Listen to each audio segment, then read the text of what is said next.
been single for quite some time, but you grew up in this nice, wholesome family. Your mother and father married. You were raised in a nice family, maybe some brothers and sisters, nice picket fence, nice home. And so, as a result of that, you have this strong belief that marriage is what you should do when you become, adult. But just imagine that some people. First of all, is that a reality for someone in here? If that's a reality for you, raise your hand. Great. It was a reality for me too. My parents have been married for 50 years and still married to this day. And I grew up with 4 brothers and a sister, nice home, picket fence, dog, and all that kind of thing. So that belief of marriage is a strong belief. So based on that belief, if I was going to get married with a young lady, what do you think my emotions would be around the whole situation of getting married? What kind of emotion do you think I would give me if I believe strongly in marriage? What kind of emotion? Anyone? I would have positive emotions around that, right? So as I have positive emotions around that, what do you think that would do for me in terms of the actions I'm going to take to make sure that the wedding plans get handled and make sure that everything is taken care of? And she said she wanted to have this extravagant $30,000 cake and all that. What kind of action do you think I would take based on these emotions? Do you think I would take action on those? I would. I would take action on those because the emotion is strong, the belief system is strong, the emotion is strong. It's going to cause my to react to actions. And because of those actions, what kind of result do you think that actual wedding will have? Very good. So that's an example right there of the bear cycle in motion. Positive belief created an emotion. The emotion created the level of activity, and the level of activity created the result. But I'll take the opposite of that. Let's say I didn't grow up with a family who had a strong belief in marriage and all that. Say something. I grew up in a broken family where my mother never got married. She never got married. She had all kinds of men coming through her house and things like that. So what do you think and then the friends that I know, all of my friends never got married, they got divorced and all that. What kind of beliefs do you think I would have in marriage? Negative. I would have a negative belief in marriage, right? And because I would have a negative belief in marriage, what kind of emotion do you think I would have around, I'm dating this young lady, I've been dating this young lady for 3 or 4 years, she's beautiful, and I'm cool with the whole situation of dating her and coming to see her whenever I want to and that kind of thing. And she says, you know what, Gennaro? We got to get married. Oh, y'all love your eyes. Whoa, that's another conversation. Anyways, she says we have to get married. What kind of emotion you think I'm going to have? Negative. I have a negative emotion. But she might be so beautiful and I might get caught up. I might just say we're going to get married anyway, right? But now, when she comes to me with this whole marriage thing and she mentions the $30,000 cake, what kind of action do you think I'm going to take? None. I'm going to run. I'm going to duck and dodge. I'm going to say maybe next time. I'll get with you in a minute on that. I'm not the only one that does that. Am I the only one?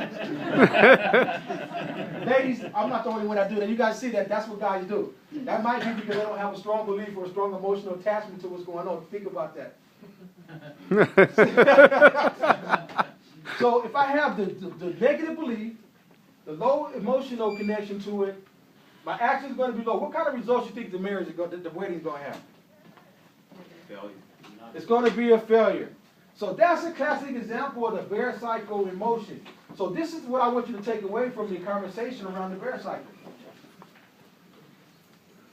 Whatever you want to do, whatever you want to be, when you want to set goals, like the person said, this is one fundamental belief that you have to have. You have to believe that you can get from where you are to where you want to be. You first got to have that belief. I can get from where I am here to where I want to go. So that's his first step. But this is the next step, is the emotional connection that you must have. So as you're thinking about being over here, if you really want to get there faster and more consistently and more rapidly, clear, get involved with yourself, get involved with the emotion that's there. So for example, when I met Tony Robbins, I was at the Las Vegas Hilton. And I went there for a mortgage planning seminar. I was a mortgage broker. And he just happened to be the keynote speaker. I didn't even go to hear him. He just happened to be the keynote speaker on this event. But when I heard Tony speak, he touched me in my heart. He touched me deep down inside. And I said, in my room, as I left that keynote evening session, the only thing I could think about in my room for the rest of the 4 days was, what can I do to be like Tony Robbins? What can I do to have the same kind of impact on people that he had on me? That's all I kept thinking about. As I went to other sessions and breakout sessions and training, I couldn't even focus on those sessions. You know why? I was focusing on, how can I be like Tony Robbins? And guess what happened? I was in the hallway. I was walking down the hallway, and I saw this tall dude, about 6'5", thin, with a big presence. Tony. And I said, excuse me, sir, can I ask you a question? And he said, yeah, you can ask me a question, anything. What do you want to ask me? And I said, how much did they pay you for that? You won't believe what he told me. $35,000 for 45 minutes. So immediately, I felt like, just on that value alone, that I couldn't be that. I couldn't be a $35,000, 45 minutes speaker. I could never accomplish that. And so this is where Patricia Fripp comes in. As I really had that desire to be a speaker of impact, and I heard about her being, Forbes saying that she's the 6th best investment you can have as a person that's in business. So I invested in her. And I was speaking to her, and I was trying to tell her about my program. She was helping me out trying to just structure my speeches. And then we were going to have the speech on, I was going to do leadership. I was going to do a speech on leadership. And so she asked me this question. She said, when was the first time you ever thought about leadership? And so I said, well, why do you ask me that question, Ms. Fripp? She said, because it's very important. And I said, well, you know, I first started thinking about leadership when I was a young man. When I was 4 years old, my family, we went down to Alabama where my mother and father are from, and we went to Big Mama's house. And Big Mama had never seen us before. I was 4 years old. So when we came to the door at Big Mama's house, me and my mom and my 3 brothers, when we came to the door, Big Mama opened the screen, and she said, baby, how you doing? And who are these 3 little boys? And immediately, I stepped forward, and I said, I'm Gennaro, and that's my brother Pharaoh, and that's my brother Punchy. See, that might not sound important. You're probably looking at me like, why is that important? Well, it's important because I wasn't the oldest brother. I stood up as a leader. I had been thinking about leadership ever since the age of 4. So I shared that with Ms. Fripp. And so she said, you can use that. She said, so but when else have you really thought about leadership? And I said, the next time I thought about leadership and was prominent to me, I said, I always wanted to be like Reverend Dr. Martin Luther King Jr. I wanted to be like Malcolm X. But you know who I really wanted to be like? Tony Robbins. Not Tony Robbins. I did want to be like Tony Robbins, but this is even before I even knew about Tony Robbins. I really wanted to be like Don Vito Corleone. Anybody know the Godfather? I wanted to be like the Godfather, and I shared that with her. But the reason why that's important, because me wanting to be like the Godfather, I believe I could be like the Godfather when I was growing up in the youth in my community, because people in my community was doing the things kind of like what the Godfather was doing. But I wanted to be like the Godfather because, not because he was a criminal, but because the Godfather, he looked out for his people. People would look at him as a bad guy, and he kind of was a bad guy, but the thing I wanted to be like him for is because he looked out for his people. And he was a frail guy when he grew up, and he became a person that looked out for his people, and that's why I wanted to be like him. And that landed me in prison. And I ended up doing 10 years, 7 months, and 13 days in prison. But that's when I really got to see real leadership. Leadership at a real tight level. And I shared that with Ms. Fripp. And she said, you know what, Janelle? You got it.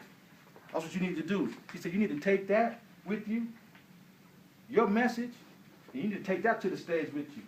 And I guarantee you would reap results. because I was into the emotion. So now I can share my belief.